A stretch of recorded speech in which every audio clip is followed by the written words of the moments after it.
মা আজকে কি বানাবে? আজকে তো মামা এসেছে জলপাইগুড়ির থেকে। হ্যাঁ, আমার ভাই এসেছে আজকে জলপাইগুড়ির থেকে। তো আমার স্টাইলে আমি আজকে হালুয়া বানিয়ে খাওয়াবো। তো বন্ধুরা, তোমরাও দেখো আমি কিভাবে হালুয়া বানাই। গ্যাসটা অন করে সসপ্যানটা বসিয়ে দিলাম। এখানে অল্প করে জল দিয়ে দেব।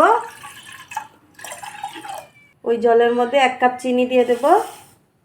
অল্প গরম করে নিই। দেখো বন্ধুরা, চিনির জলটা ফুটে গেছে। এখন জলটা নামিয়ে রাখবো, এটা পরে লাগবে আমার।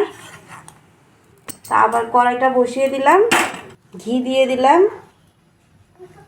ঘিটা গরম হয়ে গেছে, এখন সুজিটা দিয়ে দিই।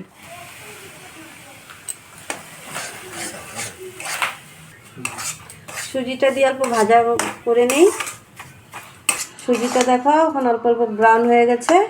এটার মধ্যে অল্প আমি বেসন দিয়ে দেব,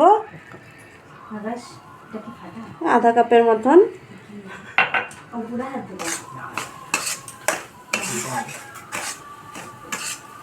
আর অল্প ভেজে নেব, মিক্স করে ভেজে নেব। দেখো বন্ধুরা, এই যে ভাজা হয়ে গেছে, ব্রাউন হয়ে গেছে পুরা। এখন এই যে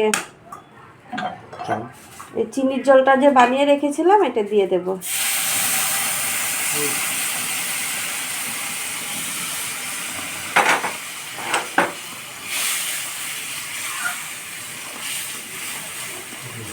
দেখো বন্ধুরা, এই যে কয়টা কাজু আর পিস্তা বাদাম এটাও দিয়ে দিলাম।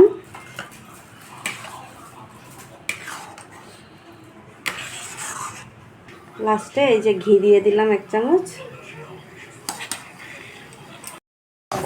ঘি দিয়ে এখন নামিয়ে দেবো, হয়ে গেছে আমার হালুয়া। এই দেখো বন্ধুরা, আমার হালুয়া হয়ে গেছে রেডি পুরা। আমাদেরও যদি ভালো লেগে থাকে একবার বানিয়ে খেয়ে দেখবে।